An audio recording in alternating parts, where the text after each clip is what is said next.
What does it really cost to live in Costa Mesa, California? Because the number you think and what it actually takes are usually not even close. If we haven't met yet, I'm Christine Donovan. I'm fourth generation in real estate, third generation in coastal Orange County, and an attorney as well as a broker here in coastal Orange County. I've lived in Costa Mesa for over 30 years, grew up in Newport Beach, and raised my family here. If you've been thinking about moving to Costa Mesa or even just comparing Orange County cities, you've probably looked at home prices, rent, and you're trying to figure out, can I afford this? Most people get this wrong. They calculate the obvious and they don't calculate what it feels like to live here month to month, how your spending changes once you're here, and what it takes to stay here long term. And that gap between what looks doable and what feels comfortable is where people either settle in or start to feel stretched. Let's break this down, not just the numbers, but what your life looks like financially in Costa Mesa, day to day, month to month, over time. If you're researching the cost of living in Costa Mesa or trying to understand what it's actually like living in Costa Mesa day to day, before we get into it, are you looking specifically at Costa Mesa or just Orange County in general? Drop that in the comments. I'm curious what you're comparing. Costa Mesa is one of those places that feels approachable. It's not Newport Beach pricing. It's not Irvine structure. It's not inland. It sits right in the middle. And because of that, a lot of people look at it and think this might be the one that works. But here's the reality. Costa Mesa is not cheap. It's just less expensive than some of the places around it. And that distinction is where most of the confusion comes from. Housing is the real entry point. This gets miscalculated. People focus on the obvious. When buying in Costa Mesa right now, condos and attached properties in Costa Mesa, especially on the west side, are often running anywhere from the high 800s to $1 million plus, with updated units and better locations consistently pushing above that. And if you do see a significantly lower price point, that's where you want to look more closely at condition, location, HOA, and whether that property is on leased land.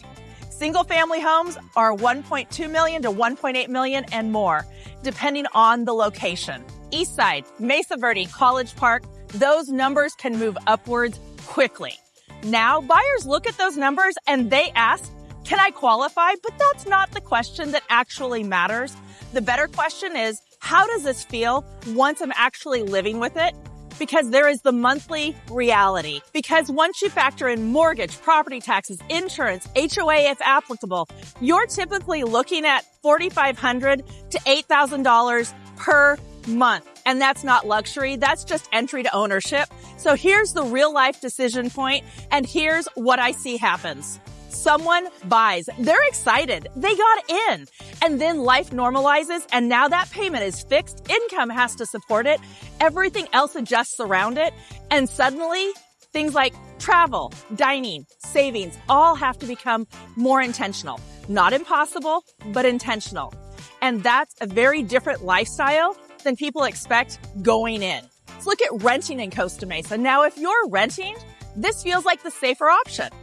But a one-bedroom, $2,200 to $3,000, two-bedroom, $3,000 to $4,200 or more.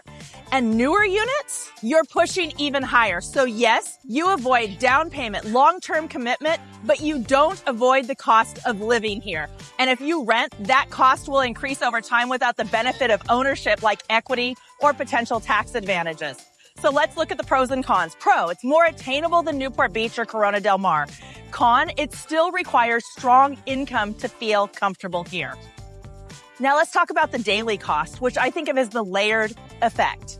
It starts to add up fast because it's not just one expense, it's everything together. Groceries. Groceries are not shocking here, but they're not cheap either. You're likely spending $400 to $700 a month for a single, $800 to $1,500 a month or more for more than one person. And that's a manageable number, but that's not the full picture. Dining and lifestyle spending are where your behavior can start to change because of what's around you. Restaurants, coffee shops, South Coast Plaza, the lab, the camp. You're out more, not occasionally, regularly. And it's not just big dinners. It's quick coffee, lunch out, grabbing something on the way home, meeting friends midweek, and none of those feels expensive individually, but together they create a higher baseline of spending. Here's a real example. You go from cooking at home most nights to eating out 2 to 4 times a week, and suddenly your monthly spending shifts significantly without a major decision ever being made. So what are the pros and cons here? Pro, great lifestyle, energy, and access.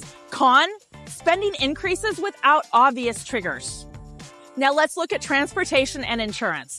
This one gets overlooked because people don't think about it up front. Gas. California gas prices are consistently higher. You're often paying $1 to $2 more per gallon than the national average. And if you're commuting, you will feel that every week.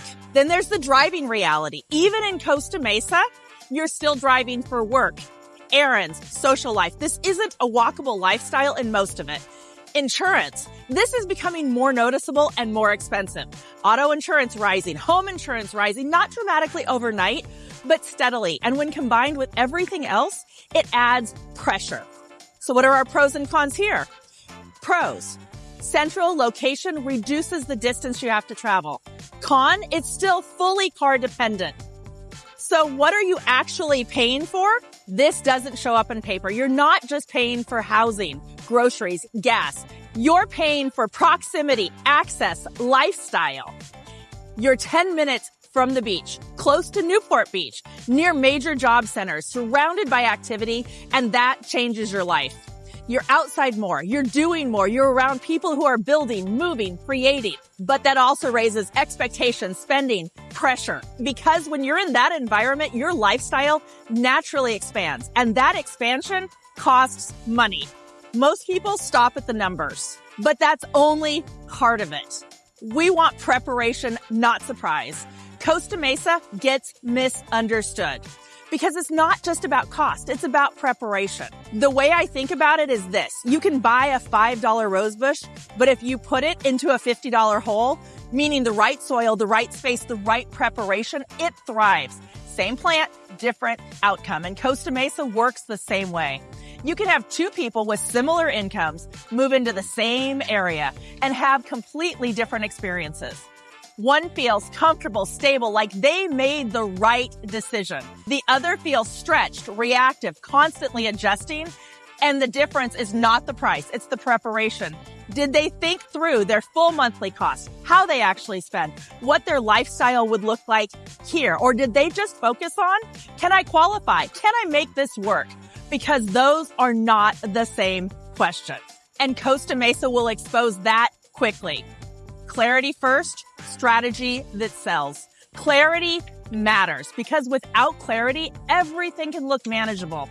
Numbers work, payments fit, but you're not seeing all of it. Clarity is understanding what things cost, how your spending will change, and what your life will realistically look like here, not just on paper, but in real life. Then comes strategy. Because once you're clear, now you can make decisions that actually support your life. Maybe that means buying at a different price point, renting longer, adjusting expectations. Not because you can't afford Costa Mesa, but because you want to live well here. And that's the difference between getting into the market and building a life that actually works once you're in it. So what's it actually take? Let's be direct. To live comfortably in Costa Mesa, you need enough income where your housing payment doesn't control every other decision you make. Because if it does, everything starts to feel tight. And in a place like this, your lifestyle is part of why you're here. So if there's no room for that, it starts to feel different than you expected. This isn't a place where things feel cheap or expenses go unnoticed. This is a place you can build a great life, but you need to be intentional about it, and that's the difference. Then income becomes part of the equation, because this is the part people are really asking, even if they don't say it directly.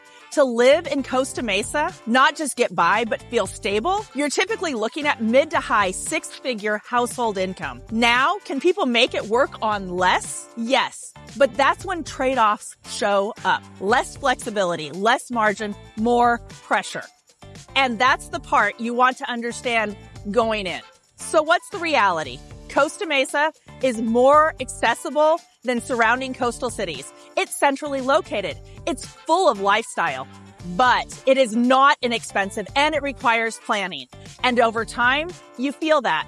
So the question isn't, is it expensive? The real question is it worth it for you? So I'm curious. If you're thinking about Costa Mesa, what's your biggest concern? Housing, monthly cost, long-term sustainability? Drop that in the comments. I read every one of them. And if you're thinking about moving to Costa Mesa, Orange County, or even out of state, I can help. I have a strong network of agents locally and nationwide. No pressure, just strategy. I'm Christine Donovan, broker and attorney with DonovanBlatt Realty. Clarity first, strategy that sells.